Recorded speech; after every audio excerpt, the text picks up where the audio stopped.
எங்களோடு பேசுங்கப்பா. எங்கள் குடும்பங்களை நாங்கள் நடத்துவதற்கு எங்களுக்கு ஞானம், கிருபை, பரத்திலிருந்து ஆலோசனை தேவையாக இருக்கு ஆண்டவரே. உம்முடைய வார்த்தையிலிருந்து எங்களுக்கு போதித்து உம்முடைய சத்தியத்தில் நாங்கள் நிற்கவும் உமக்காக ஓட பிரகாசிக்க கிருபை தாங்க, வழி நடத்துங்க. இயேசுவின் நாமத்தில் பிதாவே, ஆமென். இன்றைக்கி நீங்கள் உங்கள் ஃபேமிலி ஃபெலோஷிப்பில் அன்புன்னு பேசுனீங்க இல்லையா, அதுதான் பேச போகிறேன் இன்றைக்கி. ரோமருக்கு எழுதின நிருபம் 5ஆம் அதிகாரம் 5ஆம் வசனம். ரோமருக்கு எழுதின நிருபம் 5ஆம் அதிகாரம் 5ஆம் வசனம். மேலும் நமக்கு அருளப்பட்ட பரிசுத்த ஆவியினாலே தேவனுடைய அன்பு நம்முடைய இருதயங்களில் ஊற்றப்பட்டிருக்கிறபடியால் அந்த நம்பிக்கை நம்மை வெட்கப்படுத்தாது என்று வாசி. இந்த லவ்ன்ற வார்த்தை சிலருக்கு ரொம்ப உணர்ச்சி வசப்படுத்துகிற ஒரு வார்த்தை. வாலிபர்கள் வட்டத்தில், இளைஞர்கள் வட்டத்தில் லவ்ன்றாலே அது ஒரு தனி கிளர்ச்சி அவங்களுக்கு உண்டாயிடுது இல்லையா. அந்த லவ்ன்ற வார்த்தையை மற்றவர்கள் பயன்படுத்துகிறத பார்க்கும்போது இவங்களுக்கு ரொம்ப கிளர்ச்சி ஆகிடுது. நம்ம எப்போ யாரையாவது பார்த்து லவ்னு, ஐ லவ் யூ அந்த வார்த்தையை சொல்கிறதுக்கு அவங்க காத்துக்கிட்டு இருக்காங்க, எப்போ சொல்லுவோம் அப்படின்னு. அது மாதிரி ஒரு எதிர்பார்ப்போடு காத்துட்ருக்காங்க. ஆனால் நான் பார்த்த வரைக்கும் கல்யாணம் ஆனவங்க இந்த லவ்ன்ற வார்த்தையை பார்த்து மிரண்டு போய் உட்காந்துருக்காங்க. வேணாம் பாஸ்டர், இந்த ஏரியாவே நம்ம போகக்கூடாது அப்படின்னு ஒரு பயந்து போயிருக்காங்க. லவ்ன்ற வார்த்தை நிறைய பேருக்கு கல்யாணம் ஆன பிறகு கண்ணெல்லாம் தெளிஞ்சு ஒரு லெவலில் இருக்காங்க. அன்பெல்லாம் வேணாம், டெய்லி 10 நிமிஷம் பேசினா போதும் அப்படின்னு ரொம்ப இறங்கி நிற்கிறதெல்லாம் நான் பார்த்துருக்கேன். ஆனால் அன்புன்றது பைபிளில் ரொம்ப பெரிய சப்ஜெக்டாக இருக்குன்றது உண்மை. அது நிறைய பேர் டேப்புவாக நினைக்கிறாங்க, அதை பற்றி பேசுகிறக்கே ரொம்ப பயப்படுறாங்க. ஆனால் வேதத்தை பார்ப்பீங்களான்னா இந்த அன்புன்ற வார்த்தை ரொம்ப ஆச்சரியமாக இருக்குது. தேவனோடைய சம்மந்தப்படுத்தப்பட்டிருக்கு இல்லையா. இங்கே பாருங்கள், நம்ம வாசித்த வசனத்தில் இயேசு கிறிஸ்துவின் அன்பு பரிசுத்த ஆவியானவர் மூலமாய் நம்முடைய இருதயங்களில் என்ன செய்யப்பட்டிருக்கு, ஊற்றப்பட்டிருக்கு அப்படின்னு வாசிக்கிறோம். பாருங்கள், பைபிள் இந்த அன்பை பற்றி பேசுகிறதுக்கு கொஞ்சம் கூட தயக்கம் காட்டவே இல்லை. அன்பை பற்றி பேசுகிறதுக்கு தயங்கவே இல்லை. அடிக்கடி இந்த அன்பு அப்படின்ற வார்த்தையை பல்வேறு நிலைகளில் வேதம் பேசுகிறதை நீங்கள் கவனிக்க முடியும். நீங்கள் 1 யோவான் 4ஆம் அதிகாரம் 8ஆம் வசனத்தில் வாசித்தா, அன்பில்லாதவன் தேவனை அறியான், தேவன் அன்பாகவே இருக்கிறார்னு ஒரே போட்டுருச்சு. தேவனே அன்பு தான், தேவன் அன்பாகவே இருக்கிறார் அப்படின்னு ரொம்ப ஆணித்தரமாக இந்த அன்பை தேவனோடு ஒப்பிட்ட காரியத்தை படிக்கலாம். அதே போல் நீங்கள் கலாத்தியருக்கு எழுதின நிருபம் 5ஆம் அதிகாரம் 22ஆம் வசனத்தில் ஆவியின் கனி அப்படின்னு ஒரு பட்டியல் இருக்குது. அந்த பட்டியலில் முதல் பகுதியே என்னன்னு கேட்டிங்கன்னா அன்பு தான் போட்டிருக்கு. ஆவியின் கனியோ அன்பு. அங்கேருந்து தான் ஆரம்பித்து நீடிய பொறுமை, இச்சை அடக்கம் வரைக்கும் 9ஆவதுல போய் நிற்கிது. 1 கொரிந்தியர் 13ஆம் அதிகாரம் முதல் 3 வசனங்களை வாசித்தீங்களா, இந்த அன்புன்றது நமக்கு விலை கொடுத்து நம்மளை இருக்கிற நிலையில் வைத்திருக்கிறது. இந்த அன்பு அடிப்படை அப்படின்றத காமிக்குது. It is a foundation of every thing.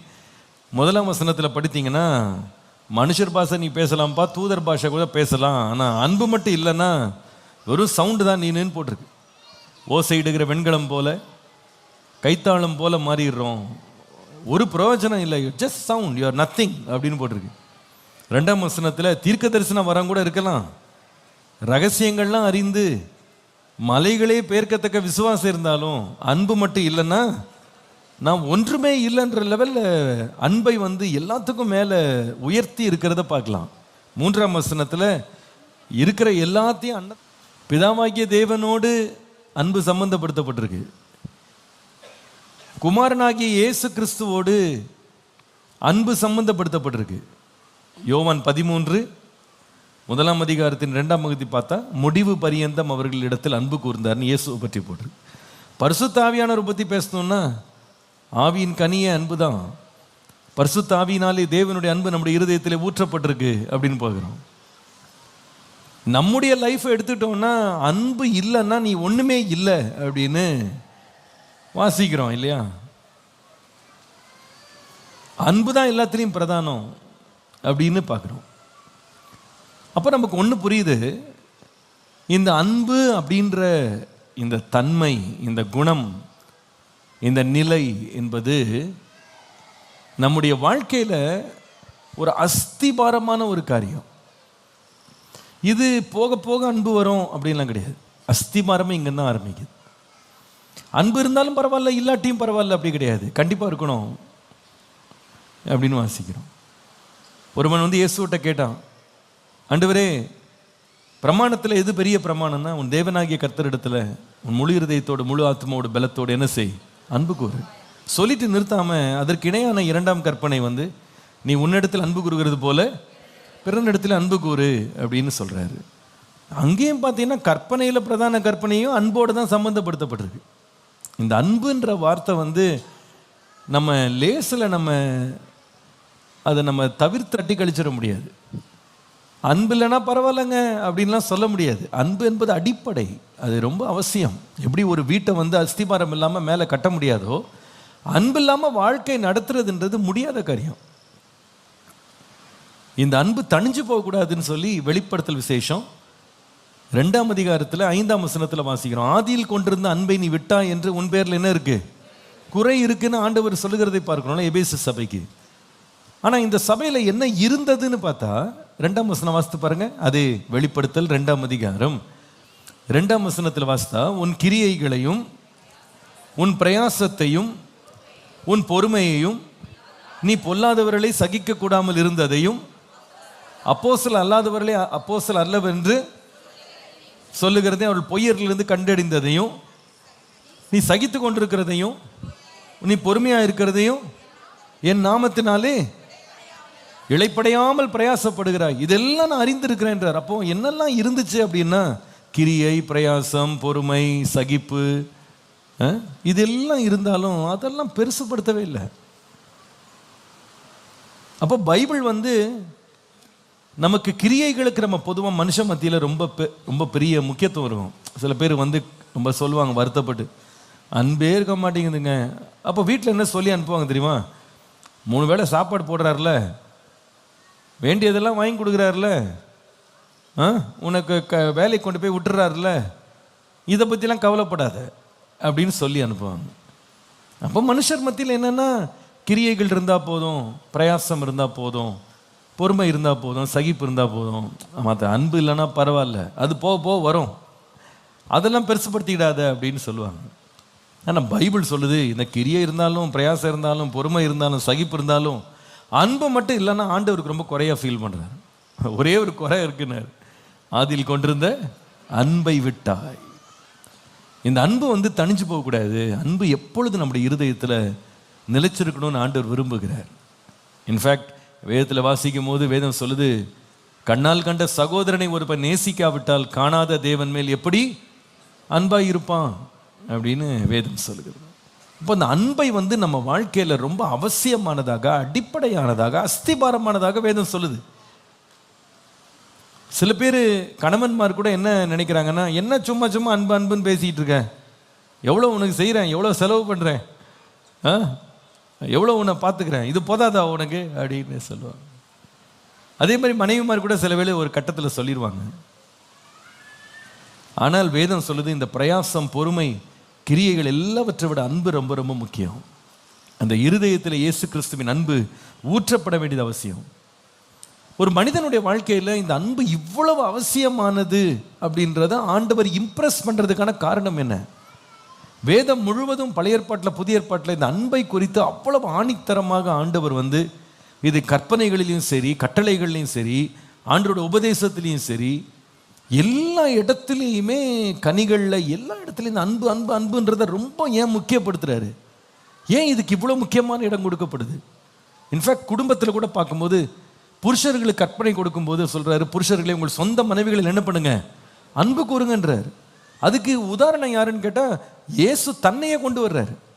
அவர் வந்து எப்படி வந்து சபையாகிய தன்னுடைய மனவாட்டிக்காக அவர் வந்து தன்னையே ஒப்பு கொடுத்து முடிவு பரியந்த அன்பு கூர்ந்து ஜீவனையே கொடுத்தார். அதை போல புருஷர்களும் தங்கள் மனைவிகள் அன்பு கூறணும்னு தன்னையே உதாரணம் புருஷனாக காட்டுறாரு. அப்போ அந்த அளவுக்கு அன்பு முக்கியமா அப்படின்னு? ஆமாம், முக்கியம்.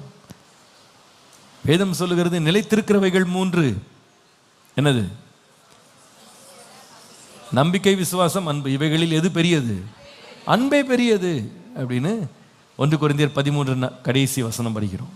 அன்பு தான் பிரதானம். இன்னும் 13ஆம் அதிகாரத்தின் 1 கொரிந்தியர் 13:4 வசனத்தை படித்தா அன்பு ஒழியவே ஒழியாதுன்னு படிக்கிறோம். அது நீடிய சாந்தமாக இருக்கும், தயவாக இருக்கும், அது சகித்து கொள்ளும், ஒழியவே ஒழியாது. எல்லாம் ஒழிஞ்சாலும் அன்பு மட்டும் என்ன செய்யாது? ஒழியவே ஒழியாது. அந்த அளவுக்கு அன்புக்கு பைபிளில் அவ்வளோ இம்பார்ட்டன்ஸ் கொடுத்துருக்கு. பிரியமானவர்களே, நாம் நினைக்கிறது போல அன்புன்றது சும்மா ஒரு ஃபீலிங், ஒரு ஃப்ளீட்டிங் எக்ஸ்பிரஷன் கிடையாது. ஏதோ கொஞ்ச காலம் இருக்கும், அப்புறமா அப்படியே மங்கி மறைந்து போயிடும் அப்படின்ற ஒரு நிலையில் அன்பை வேதம் பார்க்கவே இல்லை. நம்முடைய இருதயத்தில் எப்பொழுதும் நிறைந்திருக்க வேண்டிய ஒன்றாக வேதம் அன்பை நமக்கு போதிக்கிறது, நமக்கு கற்பிக்கிறது. எவ்வளவு காலமானாலும் இந்த அன்பு ஒழியக்கூடாது அப்படின்றதுல வேதம் ரொம்ப தெளிவாக இருக்கு. இன்னைக்கு இந்த உலகம் அன்பை தவறாக சித்தரிச்சதுனால அநேகர் அன்பை ஏதோ ஒரு இமோஷனாக பார்க்குறாங்க. அன்பை இமோஷனாக பார்க்குறாங்க. அது ஒரு உணர்ச்சியாக பார்க்குறாங்க. நம்ம தமிழில் சொல்லுவாங்கள்ல, ஆசை என்னமோ சொல்லுவாங்க, ஆசை ஏதோ ஒரு நாள், மோகம் ஏதோ இத்தனை நாள் அப்படின்வாங்க. எனக்கு நாள் கணக்கெலாம் எனக்கு தெரியல. பட் ஏதோ ஒரு நாள் 30 நாள் 60 நாள் 90 நாள் ஏதோ ஒன்று இருக்குது. ஸோ அதை வச்சுட்டு அவங்க நினைக்கிறாங்க இதுதான் அன்புன்னு நினைக்கிறாங்க. கிடையாது, அது கிடையாது. ஆசை வேற, அன்பு வேற. ஆசை வரும், அப்புறமா என்ன பண்ணிடும், அதுக்கப்புறமா அது அப்படி தணிஞ்சு போயிடும். அது எப்படின்னா, அந்த புது பைக் வாங்கும்போது பார்த்துருக்கீங்களா? புது கார் வாங்கும்போது அந்த காருக்கு என்ன மரியாதை இருக்கும் தெரியுமா? அந்த பைக்குக்கு எவ்வளோ மரியாதை இருக்கும் தெரியுமா? காலில் எழுந்தோடனே இந்த பைக்கை துடைக்கிறது என்ன, தூரத்துலேருந்து அப்படி பார்க்குறது என்ன, தூசி இருக்கான்னு பார்க்குறது என்ன, நிறுத்தினா கூட நிழல் பார்த்து நிறுத்துறது, அந்த வண்டி நோகாமல் ஓட்டுறது, அதெல்லாம் ஆரம்பத்தில் அப்படி பயங்கரமாக அட்டாச்மெண்ட் இருக்கும். எங்கள் வீட்டில் ஒரு முறை அப்பா கார் வாங்கினார். அப்போ ஐயோ அந்த வேடிக்கை, நீ காலில் கூட சாட்சி கேட்டிங்களா, சைக்கிளில் தான் வந்தேன்னு சொன்னாங்க. அம்மா ஸ்கூட்டர், அம்மா கார் வாங்கினாங்க. ஒரு நாள் மத்தியான சாப்பாட்டுக்கு ஆளை காணோம். எங்கே ஆளை காணோம்? மம்மி கேட்குறாங்க, எங்கே சாப்பாடுக்கு, எங்கே அப்பா எங்கடா போயிட்டாங்க? அப்பாவை கூப்பிடுன்னா அப்பாவை தேடுற, எங்கேயும் காணோம். அப்போ இந்த கார் ஒரு செகண்ட் ஹேண்ட் கார் தான். அது இங்கே பார்க் பண்ணி வச்சுருந்தோம். மனுஷன் அப்போ ஏசி கூட கிடையாது அந்த காரில். அந்த காருக்குள்ளே உட்காந்துருக்கிறாரு, உட்காந்து அதை ரசித்து பார்த்துட்டு இருக்காரு. அவ்வளோ அன்பாயிட்டார் அந்த கார் மேலே. மத்தியானம் சாப்பாடு பசியெல்லாம் மறந்துட்டார். நீங்கள் சிரிக்காதீங்க, நீங்களும் அப்படி தான் இருப்பீங்க. எல்லாருக்குமே அப்படி தான். புதுசாக கார் வாங்கினா அந்த காரையே சுற்றி சுற்றி படம் எடுக்கிறது என்ன, செல்ஃபி எடுக்கிறது என்ன, உள்ளே உட்காந்து பார்க்கறது என்ன, அதை திறந்து மூடுறது என்ன, இதெல்லாம் ஒரு ஆசை அது மேலே வந்துடும். அது ஆனால் இதே கார் ஒரு 5 வருஷம் ஆச்சு வச்சுக்கோ, யார் அதை கண்டுக்கிற? மழை, வெயில், பனி, காற்று எதை பற்றி கண்டுக்கிறது இல்லை. அது கிடக்கட்டும் அப்படின்னு விட்டுறது. இந்த பைக்கை பார்த்தீங்கன்னா புதுசில் அப்படி தொடச்சி அப்படியே சுத்தமாக இருக்க வச்ச பைக்கை பாருங்கள், குப்பை வண்டி மாதிரி ஆகும். அதுக்கப்புறம் அது மேலே கோவம் வந்தால் மொத்த கோவத்தை யார் இருந்தாலும் காட்டுறது. அந்த பைக்கு பெடலுக்கு கண் இருந்தால் அழுதுரும். அது இப்படி போட்டு உதைக்கிறியே பாவி அப்படின்னு. அதே பைக்கு ஆரம்பத்தில் எவ்வளோ பக்குவமாக பார்த்தது. அது ஒரு ஆசை, அட்டாச்மெண்ட், ஒரு இமோஷ்னலான ஒரு அட்டாச்மெண்ட். கொஞ்ச நாள் ஆன உடனே அந்த பைக்கு மேலே என்ன வந்துடுது, ஆசை போயிடுது. ஆசை வேற, அன்பு வேற. ஆசை ஒளிந்து போகும், ஆசை மங்கிரும், ஆசை குறைஞ்சிரும், ஆசை தணிஞ்சிரும். அன்பு ஒரு காலம் என்ன செய்யாது, ஒளியவே ஒளியாது. ரொம்ப வித்தியாசமானது. இதை பற்றி நம்ம கொஞ்ச நாள் பேசலாம். நம்ம நல்லா இருக்கும். இது நிறைய காரியங்களை கற்றுக்கொள்ளலாம், அன்பு பற்றி கற்றுக்கொள்ளலாம். சில பேர் தெரியாமலே என்ன பண்ணுறாங்கன்னா, நான் அன்பாக தான் இருக்கிறேன் அப்படின்னு சொல்லிடுறாங்க. சில பேர் உங்களுக்கு அன்பே இல்லைன்னு ஒரே வார்த்தையில் சொல்லிட்டு போயிடுறாங்க. உண்மையாக அன்புனா என்ன நமக்கு தெரிஞ்சுதான் வச்சுருக்கோமா? அன்புனா என்னன்னு தெரிஞ்சு வச்சுருக்கிறோமா? குடும்பத்தில் இது ரொம்ப முக்கியம். குடும்பத்தின் அஸ்திபாரமே அன்பில் தான் இருக்குது. இந்த அன்பு எதற்கு தேவைப்படுது? உண்மையாக இவ்வளோ முக்கியத்துவம் இருக்கா பைபிளில் அப்படின்னு கேட்டால் ஒரு 2-3 முக்கியத்துவம் சொல்லிக் கொடுக்குறேன். பைபிளில் இருக்கிற ஏன் ஆண்டவர் அந்த அன்புக்கு இவ்வளோ முக்கியத்துவம் கொடுத்தார் அப்படின்னா, 1 தெசலோனிக்கேயர் 3ஆம் அதிகாரம் 12 - 13 வசனங்களை பாருங்கள். 1 தெசலோனிக்கேயர் 3ஆம் அதிகாரம் 12-13. நாங்கள் உங்களிடத்தில் வைத்திருக்கிற அன்புக்கு ஒப்பாக நீங்களும் ஒருவரிடத்தில் ஒருவர் வைக்கும் அன்பிலும் மற்ற எல்லா மனுஷரிடத்திலும் வைக்கும் அன்பிலும் கர்த்தர் உங்களை பெருகவும் நிலைத்தோங்கவும் செய்து இவ்விதமாய் நம்முடைய கர்த்தராகிய இயேசு கிறிஸ்து தம்முடைய பரிசுத்தவான்கள் அனைவரோடும் கூட வரும்போது நீங்கள் நம்முடைய பிதாவாகிய தேவனுக்கு முன்பாக பிழையற்ற பரிசுத்தவான்களாய் இருக்கும்படி உங்கள் இருதயங்களை ஸ்திரப்படுத்துவாராக. எங்க ஆரம்பிச்சு எங்க முடிக்கிறாரு பாருங்க. 12ஆம் வசனத்துல சொல்றாரு, நீங்க ஒருத்தருக்கு ஒருத்தர் வைத்திருக்கிற அன்பு மற்ற எல்லா மனுஷரிடத்தில் வைக்கிற அன்புன்னு ஆரம்பிச்சுட்டு 13ஆம் வசனத்துல இந்த பேசேஜ் எங்க போய் முடியுதுன்னா, பிதாவாகிய தேவனுக்கு முன்பாக நீங்க பிழையற்ற பரிசுத்தவான்களாய் இருக்கும்படிக்கு உங்கள் இருதயங்களை ஸ்திரப்படுத்துவாராக இருக்கு. இந்த கனெக்ஷன் நீங்க கொஞ்சம் புரிஞ்சுக்கணும்னு விரும்புறேன். ஆரம்பிச்சது அன்பை பத்தி பேசினாரு, ஆனா முடிவில் எங்க போய் முடிக்கிறாருன்னு கேட்டா பரிசுத்தத்தில் கொண்டு போய் முடிக்கிறார். விசுவாசிகள் ஒன்று நல்லா புரிஞ்சுக்கணும், அன்புக்கும் பரிசுத்த வாழ்க்கைக்கும் ரொம்ப சம்பந்தம் இருக்கு. எதற்காக தேவனுடைய அன்பு நம்முடைய இருதயத்தில் ஊற்றப்படணும் அப்படின்னு கேட்டா, அந்த அன்பு தான் நம்மை எதற்கு நேராக நடத்தும்னா, ஒரு பரிசுத்தம் உள்ள ஜீவியத்தை வாழுவதற்கு இந்த அன்பு தான் நடத்தும். நல்ல கவனிங்க, நம்ம மார்க்கெட்டில் நீங்கள் போனீங்கன்னா எந்த பொருளுக்கும் ஒரு டூப்ளிகேட் ப்ராடக்ட் ஒன்று இருக்கும். எந்த பொருளுக்கு நீங்கள் போனீங்கனாலும் ஒரு டூப்ளிகேட்டை செஞ்சு வச்சு விற்கிறது இருக்கும். நட்லேருந்து போல்ட்ஸ்லேருந்து நீங்கள் கம்பியிலேருந்து சிமெண்ட்லேருந்து நீங்கள் எதை எடுத்துக்கிட்டாலும் மலிவு விலையில் உங்களுக்கு டூப்ளிகேட்டான ப்ராடக்ட்ஸ் வந்து கண்டிப்பாக மார்க்கெட்டில் தயாரித்து கொஞ்ச நாளில் வெளியிட்டுருவாங்க. சமீபத்தில் நான் என்னுடைய புஸ்தகம் ஒன்றை வந்து பிரிண்ட் பண்ணுறதுக்கு நான் ஒரு பிரிண்டர்கிட்ட போயிருந்தேன். சில வருஷங்களுக்கு முன்னால் இருக்கும் அது. அப்போ அவர் ஒரு சம்பவத்தை சொல்லிகிட்டு இருந்தார்.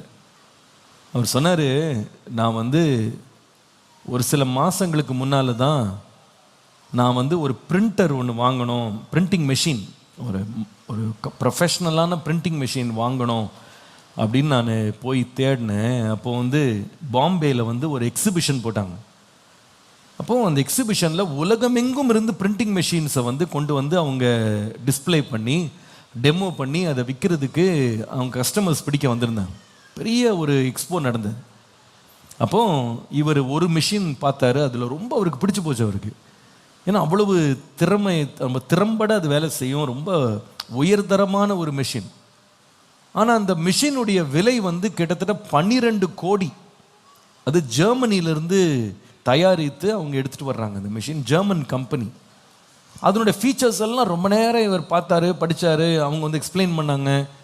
இவர் வந்து மனசில் இதை வாங்கிடணும், நம்ம எப்படியாவது லோன் போட்டு வாங்கிடணும் அப்படின்ற லெவலில் இவர் யோசிச்சுக்கிட்டே இருந்தார்.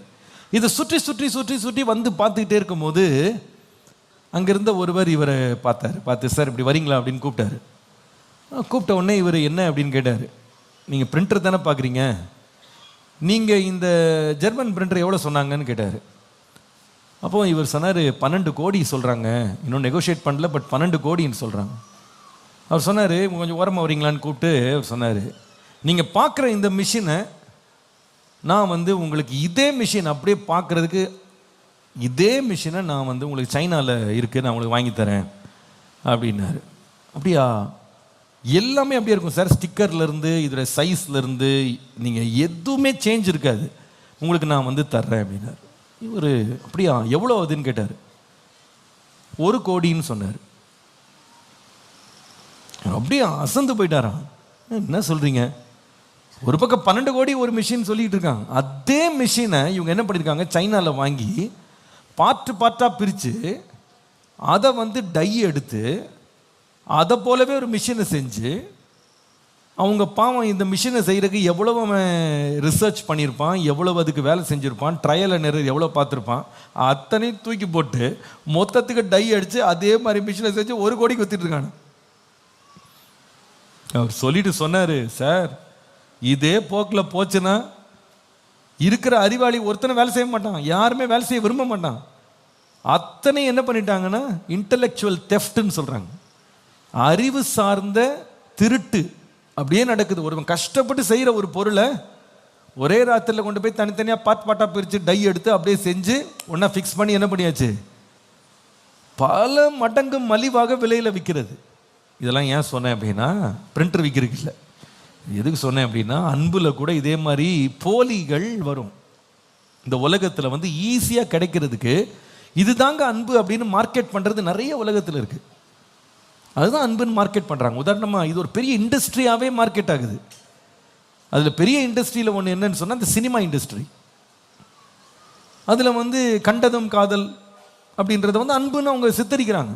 அதுக்கு பாட்டு எழுதுறது என்ன, மெட்டு போடுறது என்ன, அதுக்கு பிக்சரைசேஷன், அதுக்கு டான்ஸு, ட்ராமா, அது கதை வசனம், அதுக்கு பல கோடிகள் செலவழித்து இதுதான் அன்பு வாங்கிக்கோ அப்படின்னு அதை வந்து மார்க்கெட் பண்ணுறாங்க. இதை வந்து வாலிபர்கள் இதுதான் அன்புன்னு சொல்லி அந்த மாய வலையில சிக்கி இந்த அன்பை உண்மையான அன்புன்னு சொல்லி அதை வாங்குறாங்க.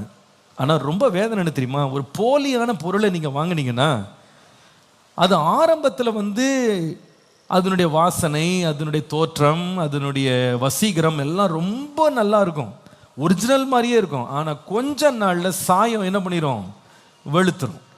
அதில் உண்மைத்தன்மை வெளியே வரும். அது வந்து நிற்காது, கொஞ்ச நாளில் அது வந்து பிரச்சனை கொடுக்க ஆரம்பிக்கும் இல்லையா. போலிகள் வந்து எப்பவுமே it will never last long, fake will never last long. இந்த சினிமா வந்து வெளிப்படுத்துகிற ப்ரொஜெக்ட் பண்ணுற அன்பு அப்படின்றது அதில் வந்து தோற்றத்துக்கு அழகாக இருக்கிறவங்க, நல்ல திறமைசாலிகள், நடிக்க உண்மையாகவே நடிப்பு தான் அது, எதுவுமே நிஜம் கிடையாது, நடிப்பு.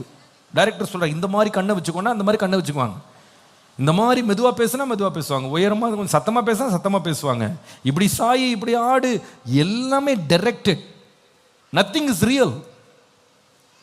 அந்த ஸ்க்ரீனில் எல்லாம் தெரிகிறது எல்லாமே ரியல் கிடையாது, எல்லாமே டூப்ளிகேட். ஆனால் அந்த டூப்ளிகேட்டை வந்து ரொம்ப சிறப்பாக என்ன பண்ணுறாங்க, ஒரு 20 ரூபாய் டிக்கெட்டில், 50 ரூபா டிக்கெட்டில், 100 ரூபாய் டிக்கெட்டில் இதுதான் அன்புன்னு மார்க்கெட் பண்ணுறாங்க.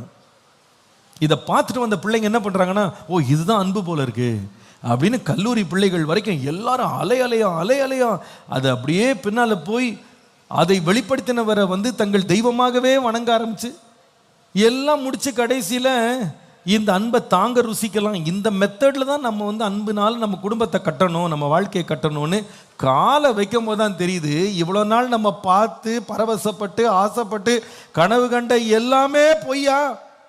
நிஜத்தில் எப்படி இருக்கு, நாம கண்டுபிடிச்ச பொண்ணு, நம்ம கண்டுபிடிச்ச பையன் வேற மாதிரி இருக்கானே. ரியாலிட்டி அப்பதான் ஸ்ட்ரைக் ஆகுது. கொஞ்ச நாள் கழித்து, கொஞ்சம் வருஷம் கழிச்சு,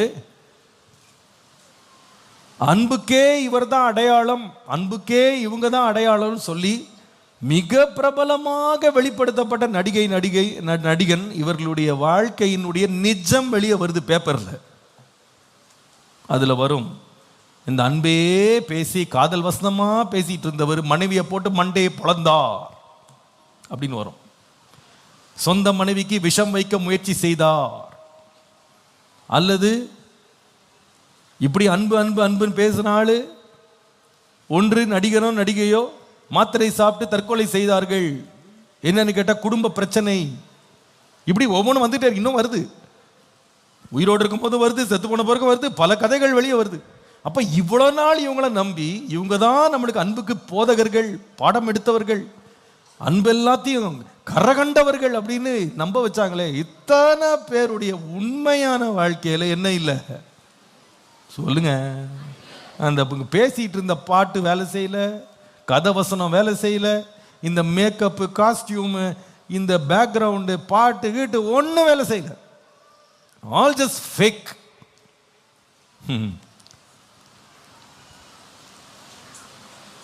இதை பற்றிலாம் பேசுற எனக்கு பயம் கிடையாது, வெக்கமும் கிடையாது. எனக்கு வந்து இதை ஜனங்கள் புரிஞ்சுக்கணும். இதை இப்போ என்ன வேடிக்கைன்னா, நடிகர்களே இப்போ உட்காந்து பேசுறாங்க, இதெல்லாம் சும்மா நடிப்புங்க, இது அவங்களே சொல்லிட்டு போயிடுறாங்க. அவங்களே மொத்தமாக அப்ரூவர் ஆகிட்டாங்க, இதெல்லாம் சும்மா நடிப்பு, இதெல்லாம் ஸ்க்ரீனில் பார்த்துக்கணும், என்ஜாய் பண்ணிக்கணும், போய்க்கணும், அவ்வளோதான். நீங்கள் இதெல்லாம் நம்பக்கூடாது. அந்த நேரம் என்டர்டெயின்மெண்ட் தான், இது லவ் கிடையாது. இது என்னது, என்டர்டெயின்மெண்ட், இது மாயை. ஆனால் பைபிள் நமக்கு அன்பை பற்றி பேசும்போது அது எதை பற்றி தொடுதுன்னு கேட்டால், நீ அன்புன்னு பேசுகிறல்லப்பா, அந்த தேவ அன்பு உனக்குள்ள இருக்கும்போது அது எந்த அளவுக்கு உன் வாழ்க்கையை தொடுன்னு கேட்டால், அந்த அன்புக்கும் பரிசுத்தத்திற்கும் என்ன இருக்கு, ஒரு இணைப்பு இருக்கு. நீங்க அன்புள்ளவர்களாக இருக்கும்போது நீங்க யாராகவும் இருக்க முடியும், பரிசுத்தம் உள்ளவர்களாக இருக்க முடியும். அப்ப நல்லா கவனிங்க, உண்மையான தேவ அன்பு உள்ளவர்கள் தங்க வாழ்க்கையை எப்படி வச்சுக்கிடுவாங்கன்னா பரிசுத்தமா வச்சுக்கிடுவாங்க. இந்த மாய வலைகளில் நீங்கள் சொல்கிற இந்த உலகம் பேசுகிற காதல் அல்லது இச்சைகள், ஆசைகள், மோகங்கள், இதை பற்றிலாம் பைபிள் இந்த வார்த்தைகள் இருக்குது. இதிலெல்லாம் சிக்கி இதுதான் அன்புன்னு மயங்குறவனுடைய லைஃப்பை நீங்கள் பார்த்தீங்கன்னா அவங்க பரிசுத்தத்தை விட்டு விலகி அசுத்தத்திற்கு தங்களை ஒப்பு கொடுக்குறாங்கன்றதை மறந்துடக்கூடாது. இதற்கு பைபிளில் நிறைய எக்ஸாம்பிள்ஸ் இருக்குது. அதில் ஒரு எக்ஸாம்பிள் வந்து சிம்சோன் அப்படின்ற ஒரு மனுஷன். அவனை பற்றி கொஞ்சம் பாருங்களேன். சிம்சோனை பற்றி படிக்கலாம். நீங்கள் நியாயாதிபதிகளின் புஸ்தகம் 16ஆம் அதிகாரம் 15ஆம் வசனத்தை பார்க்கும் பொழுது தெலேலாள் என்கிற அந்த பெண் இந்த சிம்சோன் இடத்துல பேசின வார்த்தைகளை பாருங்க. நியாயாதிபதிகள் ஜட்ஜஸ் 16:15. உன் இருதயம் என்னோடு இராதிருக்க உன்னை சிநேகிக்கிறேன் என்று நீ எப்படி சொல்லுகிறாய்? நீ இந்த 3 விஷயம் என்னை பரியாசம் பண்ணினாய் அல்லவா? உன்னுடைய மகா பலம் எதினாலே உண்டாயிருக்கிறது என்று எனக்கு சொல்லாமற் போனாயே என்று சொல்லி இப்படி அவனை தினம் தினம் தன் வார்த்தைகளினாலே நெருக்கி அலட்டி கொண்டிருந்ததுனால சாகத்தக்கதாய் அவனுடைய ஆத்துமா விசனப்பட்டதுன்னு படிக்கும். இந்த அம்மா பேச்செல்லாம் ஒரே லவ் தான். இந்த அம்மா ஒரு லவ்வை ப்ரூவ் பண்ணு, நான் தான் உண்மையை நேசிக்கிறேன்னு சொல்லு, அப்படி இப்படி நீ இவனை போட்டு பெஸ்டர் பண்றான். இவரும் பாருங்க, இவள் ஒரு பெலிஸ்திய பெண்ணுன்னு கூட பார்க்காம அவள் மடியில் படுத்து கிடக்கிறான். ஏன்னா அவன் நினைச்சான் உண்மையான அன்பை கண்டுபிடிச்சிட்டான்னு. ஆனால் வேதனை என்னன்னு கேட்டால், இவன் அன்புன்னு நம்பி அவனுடைய பாதுகாப்பு அரண்களை எல்லாம் இறக்கி வச்சுட்டு பயமே இல்லாமல் அவளிடத்துல அவ்வளவு தூரம் நெருக்கமாக போய் எல்லாம் முடிச்சு பார்த்தா இந்த அன்புன்னு இவ்வளவு ஆணித்தரமாக பேசின அத்தனை என்னன்னா ஒரு பிளாட், இது அத்தனை என்னன்னா ஒரு சூழ்ச்சின்றது அவனுக்கு தெரியாமல் போயிடுச்சு. இது எல்லாம் எதுக்குன்னு சொன்னா, இவ்வளவு தேன் ஒழுக பேசினாலே அவளுடைய பின்னணியில் அவளுக்கு இருந்த நோக்கம் என்னன்னு கேட்டால் பணம் சம்பாதிக்கணும், அவ்வளோதான். பணத்துக்காக இவனை எப்படியாவது பொறியில சிக்க வைக்க வேணும். அதுக்கு இவனுடைய ரகசியத்தை நம்ம என்ன பண்ணணும், இவன்கிட்ட எடுக்கணுன்ற ஒரே காரணத்துக்காக இவனிடத்துல அன்பான மொழிகளில் பேசி பேசி பேசி பேசி அவனை மயக்க சாகத்தக்க விதமாய் தன்னுடைய ஆத்மா व्यसனப்பட்டான். எனக்கு பெரிய ஆச்சரியம் என்னன்னா, இந்த அன்பு அன்பு அன்புன்னு இந்த பையனும் பாருங்க அந்த பொண்ணு மேல அப்படியே அன்பு வச்சு அன்புன்னு நினைச்சு அவன் மேல அப்படியே மயங்கி போய் கிடந்தான். 3 முறை அவள் ஏமாற்றுகிறாள். தெரியுது அவனுக்கு தப்பு நடக்குதுன்னு தெரியுது. ஆனா ஒரு மாய வலையில போய் மாட்டிக்கிட்டான். தேவன் போக வைக்காத ஒரு எல்லைக்கு போய் தன்னை போய் உட்கார வச்சுக்கிட்டான் பாருங்க. தன்னோட வாழ்க்கையை கரைப்படுத்தும் நிலைமைக்கு கொண்டு போயிட்டான். பிரியமானவர்களே, அன்புக்கும் பரிசுத்தத்துக்கு ரொம்ப ரொம்ப சம்பந்தம் இருக்கு. உண்மையான அன்பு எதன் பக்கம் நிற்கும்னு கேட்டால் பரிசுத்தத்தின் பக்கம் நிற்கும். உண்மையான அன்பு அசுத்தத்துக்கு போகாது. நம்ம வாழ்க்கையில் அக்கிரமத்துக்கு துன்மார்க்கத்துக்கு நம்மளை ஒரு நாள் இழுக்காது. அதுலேயே நம்ம கண்டுபிடிக்கலாம் நம்ம வச்சிருக்கிற அன்பு பரிசுத்தமான அன்பா அசுத்தமான அன்பான்னு கண்டுபிடிச்சிடலாம். 2 சாமுவேல் 13ஆம் அதிகாரத்தில் முதல் 3 வசனங்கள்ல அங்கே அம்னோன்னு ஒரு பையன் இருந்தான். அவன் தாவீதுடைய குமாரன். இந்த அம்னோன் பார்த்தீங்கன்னா அவனுக்கு ஒரு சகோதரி தாமார் என்ற ஒரு பிள்ளை இருந்தான். ஐயோ, அவள்கிட்ட என்னென்ன ஆசை வார்த்தை பேசி அவள் தனக்கு பணிவிட செய்யணும்னு என்ன மாதிரிலாம் பேசுனாங்க. இதையும் நம்பி இந்த பொண்ணு கொஞ்சம் கூட யோசிக்காம போய் அவன்கிட்ட உட்கார்ந்தா. கடைசியில் அவளை வைத்து தன்னுடைய ஆசையை தீர்த்து விட்டு அவளை வெளியே துரத்தி விட்டான் பாருங்க. அந்த அன்புனால இவர் சோகமே ஆயிட்டாராம். இவர் வியாதியப்பட்டாராம். கடைசியில் பார்த்தா அந்த அன்பு பரிசுத்தத்துக்கு நேரான இடத்துல அந்த அன்பு பாவமான ஒரு கிரியைக்கு, பொல்லாப்பான ஒரு கிரியைக்கு அவனை தூண்டி கொண்டிருந்தது.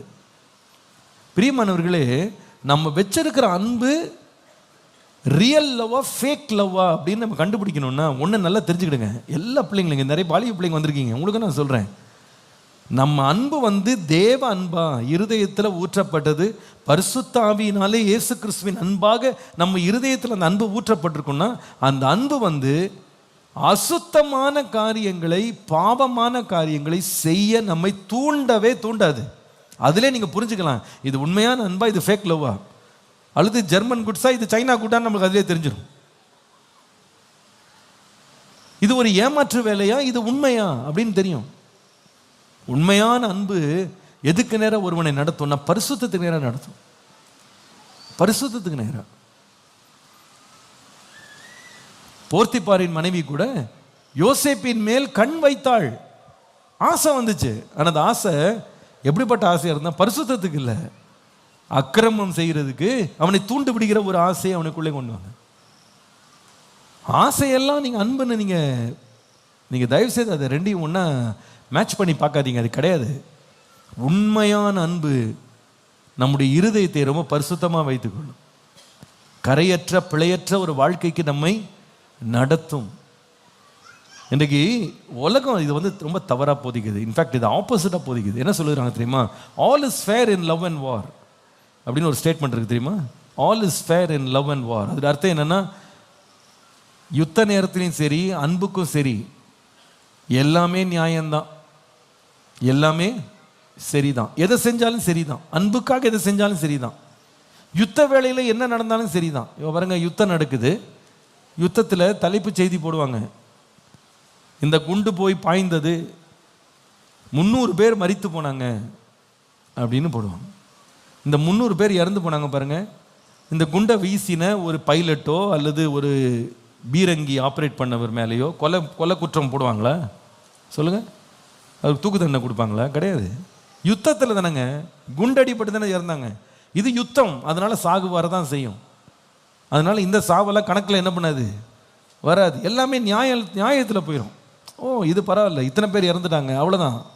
they were killed, they died, அவ்வளோதான், இறந்தாங்க, அவ்வளோதான். இறந்தவங்களுக்கு யாருமே நியாயம் பேசவே மாட்டாங்க. அவங்களுக்கு நஷ்ட ஈடெல்லாம் கொடுக்க மாட்டாங்க. அவங்களை கொண்டு போய் கோர்ட்டில் நிறுத்த மாட்டாங்க. ஏன்னு கேட்டால் இது யுத்தங்க, யுத்தம்னா சாவு வரதான் செய்யுன்றுவாங்க.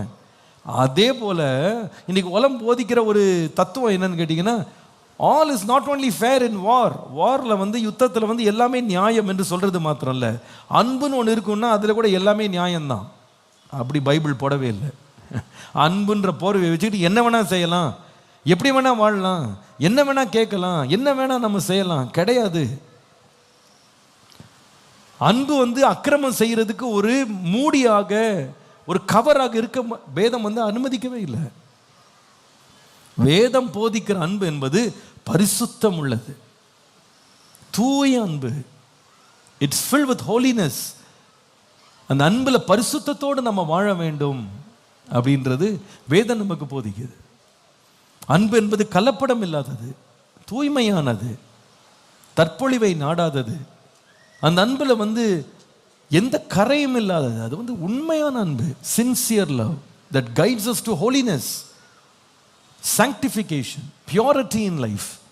அதை பாதுகாக்கிறது தான் அன்பு. அதனால சில பேர் பாருங்க, நான் அன்புல விழுந்துட்டேன் அதனால போய் சொன்னேன், அன்புல விழுந்தேன் அதனால நான் தவறுகள் செய்தேன், அன்பு விழுந்தேன் நான் சொல்லாம நிறைய காரியங்களை மறைச்சேன், இதெல்லாம் எதுக்கான அன்புக்காக செஞ்சேன். No, that is not real love. உண்மையான அன்பு இருக்குமானால் நான் பொய் சொல்ல முடியாது. அது தேவனிடத்திலிருந்து வந்த உண்மையான அன்பு இருதயத்தில் ஊற்றப்பட்டிருக்குமானால் அதில் மறைவிட இருக்கவே முடியாது, அதில் ஒளிப்பட இருக்கவே முடியாது. அதில் அக்கிரமம், துன்மார்க்கம், உலகத்தினுடைய எந்த பாவங்களும் அதில் கலக்க முடியாது. குடும்பம் நடத்துகிறவங்களும் விளங்கி கொள்ளுங்க. அன்புன்ற பேரில் மனைவிட்ட என்ன வேணால் கேட்கலாம் நீங்கள் நினைக்கக்கூடாது, கணவன்ட்ட என்ன வேணால் கேட்கலாம்னு நினைக்கக்கூடாது. அது எல்லாமே பரிசுத்தத்திற்குள்ளே இருக்கணும். அன்புக்காக நீங்கள் இந்த தியாகம் பண்ணுங்க, அதை செய்யுங்க, இதை செய்யுங்க, நம்ம யாரையும் ஃபோர்ஸ் பண்ண முடியாது. நம்ம அன்புன்னு உண்மையை இருதயத்தில் வைத்திருப்போம்னால் பரிசுத்த வாழ்க்கைக்கு நேராக நம்மை ஒருவர் எப்படி பண்ணணும்னா, கனம் பண்ணுகிறவர்களாய் பரிசுத்த ஜீவியத்திற்கு நாம ஒருத்தர் என்ன பண்ணணும்னா, நம்ம தூண்டுகிறவர்களாய் ஏவுகிறவர்களாய் இருக்க வேண்டியது ரொம்ப ரொம்ப அவசியம். இன்னைக்கு நிறைய பேர் பாருங்க, இந்த சினிமாக்கள்லாம் இந்த போஸ்டர்லாம் பார்த்து கண்ணில் பார்க்க முடியாது, அந்த அளவுக்கு கேவலமான போஸ்டர்ஸ் இருக்கும். எதை பற்றி படம் அப்படின்னா எல்லாம் அன்பை பற்றி படம். அன்பை பற்றி படம்னா எல்லாம் அரை நிர்வாணமாக படத்தை போட்டு அருவருப்பாக கேவலமான காட்சிகளை எடுத்து இதெல்லாம் அன்புன்னு சொல்லி மேலே ஸ்டிக்கர் ஓட்டுறாங்க. இது அன்பு கிடையாதுங்க. இது தேவனிடத்திலிருந்து ஊற்றப்பட்ட அன்பு இருக்குமானா அது எப்படி இருக்கும்? பரிசுத்தமாக இருக்கும். பாருங்க, நல்ல கவனிங்க. சில பேர் இந்த இன்ஃப்ளூயன்ஸ் இந்த தவறான இன்ஃப்ளூயன்ஸை அவங்க லைஃப்பில் வச்சுக்கிட்டு இதெல்லாம் பார்த்து இதெல்லாம் அனுபவிச்சுட்டு இந்த சினிமா மோகத்திலேருந்து வந்தவங்க கல்யாணம் பண்ண பிறகு மனைவி கிட்ட என்ன சொல்றதுன்னா, நீ இந்த மாதிரி உடுத்தாத வேற மாதிரி உடுத்துன்னு ஃபோர்ஸ் பண்ணுறது. ஏன்னா இவங்க அந்த எதில் பார்த்தாங்க, இதை அங்கே பார்த்தாங்க, திரையில் பார்த்தாங்க. திரையில் பார்த்துட்டு நீ இந்த மாதிரி உடுத்து, நீ உடுத்தி காட்டு. எப்பா அது அன்பு இல்லைப்பா, அது வியாபாரம். அது வந்து சிற்றின்பம், அது என்டர்டெயின்மெண்ட். That's not love. நீ லவ்வை போய் அங்கே போய் தேடாத, சினிமா கொட்டைகளில் போய் தேடாத, அங்கே போய் திரையில் போய் தேடாத. நீ கொடுத்த 50 ரூபா டிக்கெட்லாம் அன்பை வந்து யாருக்கும் விளக்க முடியாது. இந்த அன்பை நம்ம கொடுப்பதற்கு இயேசு தன் ஜீவனையே கொடுத்தார். ஹல்லேலூயா. அங்கே பார்த்துட்டு வந்து இப்படி இருக்கணும். சில பேர் பாருங்க, மனைவி மாதிரி கணவன் மாதிரி ஃபோர்ஸ் பண்ணுறது, இப்படி இருக்கணும், அப்படி நீ உடுத்தணும், அப்படி தோற்றம் அளிக்கணும், இந்த ஹேர் ஸ்டைல் பண்ணணும், நீ மாதிரி அந்த மாதிரி இருக்க முடியும், மற்றவெல்லாம் எப்படி இருக்கா, நீ ஒன்றுமே உனக்கு தெரியல. இது ஏன் நடக்குது அப்படின்னா, you just got the wrong example. தவறான ஒரு காரியத்தை நீங்கள் வந்து பார்த்துட்டு, ஓ அங்கே தான் அன்பு பெருகுது போலகுன்னு நினைக்கிறாங்க. சில பேர் பாருங்க, தன்னுடைய மனைவியின் மேலே வந்து ஒரு குறிப்பிட்ட கட்டம் வந்த உடனே ஆசை, அவங்களுக்கு அந்த அன்பு வர மாட்டேங்குது. ஏன்னு கேட்டால், அவங்க மனசில் என்னென்னா, ஒருத்தர் மேலே அன்பு கூறணும்னா சினிமா துறையில் அன்பு யார் மேலே வரும், அந்த இடத்துல அந்த இருக்கிற பொண்ணு ஒல்லியாக இருக்கணும், செக்க செவேர்னு இருக்கணும், வகை வகையா டிசைன் டிசைனா ட்ரெஸ் போடணும், அப்போ இவருக்கு அன்பு வரும். அப்படிதானே காட்டுறாங்க. அந்த பையன் எப்படி வரணும், அவனுக்கு ஒரு அந்த பையனுக்குன்னு சில பேராமீட்டர்ஸ் வச்சிருக்காங்க. இதெல்லாம் இருந்தால் தான் அந்த பொண்ணு வந்து என்ன பண்ணுவா, அன்பு கூறுவா, திரும்பி பாப்பா. இதுதான் அவங்க சொல்லி கொடுக்குறாங்க. அப்போ கல்யாணம் பண்ணவங்க என்ன நினைக்க கூடாதுன்னா, ஓஹோ நம்ம மனைவி எப்படி தான் இருக்கணும், இதே மாதிரி இருக்கணும், அப்போதான் இவங்களுக்கு அன்பு தூண்டும். எப்போ அது அன்பு கிடையாதுப்பா, அது ஆசை, அது மோகம், அது வந்து ஒரு வஞ்சனை, அது வந்து ஒரு பிரம்மை. நீங்கள் அங்கே பார்த்துட்டு அந்த இன்ஸ்பிரேஷனை வச்சுட்டு நீங்கள் பொண்ணு தேடுறதோ மாப்பிள்ளை தேடுறதோ அல்லது நீங்கள் கணவனை பார்க்குறதோ மனைவியை பார்க்குறதோ உங்களுக்கு ஒரு பெரிய ஏமாற்றத்தை கொண்டு வரும். நிஜ ஸ்க்ரீனில் அப்படி யாருமே கிடையாது. நிஜ வாழ்க்கை என்பது வேறு. அந்த மாய உலகத்திலேருந்து வெளியே வரணும். இன்னைக்கு நிறைய பேர் தாங்கள் கட்டின கணவன் மேலே நிறைய குறைபாடு வச்சுருக்காங்க. நான் கேட்டேன், இவருக்கு இது தெரியல, அது தெரியல, அப்படி இருக்க மாட்டேங்கிறாரு, இப்படி இருக்க மாட்டேங்கிறாரு, இப்படி ஸ்டைலாக இருக்க மாட்டேங்கிறாரு, இப்படி மாடர்னாக இருக்க மாட்டேங்கிறாரு. இந்த அம்மா இத்தனை குறை அவர் மேலே. அவரை கேட்டிங்கன்னா பொண்ணை பற்றி அத்தனை குறை. பொண்ணுன்னா மனைவியை பற்றி பேசுகிறேன். மனைவியை பற்றி அவ்வளோ குறை. அவளுக்கு அது தெரியல, அவங்கெல்லாம் எப்படி இருக்காங்க, இவங்கெல்லாம் எப்படி இருக்காங்க, அவங்க எப்படி ட்ரெஸ் பண்ணுறாங்க, அவங்க எப்படி மேக்கப் பண்ணுறாங்க, அவங்க எப்படி ஸ்டைல் பண்ணுறாங்க. என் மனைவி அப்படி இல்லையேன்னு இவர் வந்துக்கிட்டு இருக்காரு. ஏன்னா இந்தம்மா அந்த மாதிரி ப்ரெசன்ட் பண்ணாதான் இவருக்கு அன்பு வரும். இது வந்து நாடகம்ப்பா, இது நடிப்பு. அந்த அம்மா எப்படி அழகாக நிற்கிறாங்க அப்படின்னா அதுக்கு 4 மேக்கப் மேன் ஃபுல்லாக தலையை போட்டு தடவிட்டு கிடக்காங்க ராத்திரியெல்லாம். முகத்தை போட்டு என்னென்னமோ ஃபவுண்டேஷன்றாங்க, அதுக்கப்புறமா 2 மாடி 3 மாடின்றாங்க. இதெல்லாம் போட்டு தான் இந்த செட்டப்பு இந்த கெட்டப்புக்கு வர வேண்டியிருக்கு. இதில் அந்த ஆள் நடிகர் வந்து அப்படியே தலையை அப்படியே விரிச்சு போட்டு போறாரு. அந்த அளவுக்கு முடி இருக்கு. ரியல்ல பார்த்தா வெறும் வழுக்க தலை தான். அப்போ இவ்வளோ செட்டப்பும் எவ்வளோ நாள் நடந்திருக்குது. இந்த ஃபேக் விக் இருக்கு பாருங்க, இந்த ஃபேக்கான ஒரு விக்கை போட்டு அதை பார்த்து மயங்கினவங்க தான் திரையில் இருக்கிறாங்க. நிஜத்தில் வரும்போது இந்த விக் என்ன பண்ணிடுவாங்க, கழட்டி போட்டு வந்துடுவாங்க. இதை என்னாலும் போட முடியாது. ராத்திரி படுக்க போகும்போது அத்தனை மேக்கப்பையும் கழுவி மொத்தமாக ஃப்ளஷ் பண்ணாதான் ராத்திரி தூக்கம் வரும். So you cannot just expect that people should stand to some fake standards. மாயையான பொய்யான ஒரு நிலைக்கு ஒருத்தரை கொண்டு வந்த பிறகுதான் எனக்கு அன்பு வரணும். அது அன்பு கிடையாதுப்பா, அது அன்பு இல்லை. நீங்க தவறான இடத்துல தேடுறீங்க, தவறா தேடுறீங்க. அப்படி செய்யாதீங்க. அன்பும் எதில் சம்மந்தப்பட்டிருக்கு? முதலாவது பரிசுத்தோடு சம்மந்தப்படுது. It's about having a pure heart. ஒரு தூய உள்ளத்தோடு இருக்க வேண்டியது அவசியம். பரிசுத்த உள்ளத்தோடு இருக்க வேண்டியது அவசியம். மாயமற்ற உள்ளத்தோடு இருக்க வேண்டியது அவசியம். உண்மையாய் வாழ வேண்டியது அவசியம். அங்கே தான் அன்பு சம்மந்தப்படும். உண்மையான அன்பு அங்கே தான் இருக்கும். உண்மையான அன்பு அங்கே தான். பொதுவாகவே எந்த டூப்ளிகேட்டாக இருந்தாலும் பொதுவாக ஒரிஜினலை விட பிரைட்டாக ஷைன் ஆகும். நல்ல மினுன்னு இருக்கும். பார்த்துருக்கீங்களா? ரொம்ப அழகாக இருக்கும், பார்க்குறதுக்கு ரொம்ப மினுக்காக இருக்கும். ஏன் அந்த மினுக்குன்னா, அந்த மினுக்கு இருந்தால் தான் எல்லோரும் திரும்பி பார்ப்பாங்கன்னு அந்த ஃபேக் ப்ராடக்ட்ஸை செய்கிறவங்க எப்போவுமே கொஞ்சம் எக்ஸ்ட்ரா ஷீன், எக்ஸ்ட்ரா கொஞ்சம் கலரேஷன் அது கொடுத்து அதை விற்கிறதுக்கு, வியாபாரம் பண்ணுறதுக்கு முயற்சி செய்வாங்க. ரியல் ப்ராடக்ட்டுக்கு வந்து ரொம்ப பாலிஷ்லாம் தேவையில்லை, ரொம்ப தேவையில்லை. The real is the real. Sometime அது ரொம்ப அன்அட்ராக்டிவாக இருக்கும். அது அவ்வளவு பெருசாக ஒன்றும் மார்க்கெட்டிங்லாம் ரொம்ப இருக்காது. அவங்க ரொம்ப டிமாண்ட்ஸாக இருக்கும். அது வந்து பார்த்தீங்கன்னா நீங்கள் அதெல்லாம் ரொம்ப சாதாரணமாக கீழே இறங்கிலாம் வரமாட்டாங்க. யோசித்து பாருங்கள். இப்போ நாங்கள் சமீபத்தில் ஏதோ ஒரு ஊருக்கு போயிருந்தோம், மலேசியா நினைக்கிறேன். மலேசியா போயிட்டு சாப்பிட போயிருந்தோம் ஒரு இடத்துல. சாப்பிட்டு கார் வரைக்கும் நடந்து வரும்போது ஒரு சின்ன தெருக்கடை மாதிரி, மார்க்கெட் மாதிரி, அந்த இடத்துல பார்த்தீங்கன்னா கூவி கூப்பிட்றாங்க, வாங்க வாங்க வாங்க வாங்க அப்படின்னு. என்ன அது இதுக்கு அப்படின்னா, ஃபுல்லாக ஆப்பிள் ப்ராடக்ட்ஸ் தான். ஆப்பிள்னா நான் சொல்கிறது இந்த ஆப்பிள் ஃபோனு, ஐஃபோனு, இந்த ஏர்பாட்ஸு மாதிரி எல்லா ப்ராடக்ட்ஸையும் ரோட்டில் போட்டு வச்சுருக்கான். என்னடா இது, நம்ம ஊரில் கண்ணாடியில் வச்சுருந்தா இவனுங்க ரோட்டில் போட்டு விற்கிறானுங்களே அப்படின்னு போய் பார்த்தா, அப்படியே பேக்கேஜிங்லேருந்து எல்லாமே ரியலாக இருக்குது. விலையை பார்த்தீங்கன்னா 5ல் 1 பங்கு தான் விலை இருக்குது. அத்தனையும் என்னது, டூப்ளிகேட். ஆனால் அதுக்கு நாங்கள் வேண்டான்ட்டு போனால் கூட பின்னாடியே வர்றான். வாங்க சார் வாங்க, எதுக்கு சார் ஓடுறீங்க, வாங்க நம்ம கம்மி பண்ணி தரேன், இன்னும் கம்மி பண்ணி தரேன், பேசுகிறேன். நீங்கள் ஆப்பிள் ஸ்டோர் போய் பாருங்கள், யாராவது உங்களுக்கு வெளியே வந்து கூடுவாங்களா? ஏன் சார் போயிட்டீங்க, வாங்க சார் ஒரு 10 ரூபா கம்மி பண்ணி தரேன் சொல்லுவாங்களா? சொல்ல மாட்டாங்க.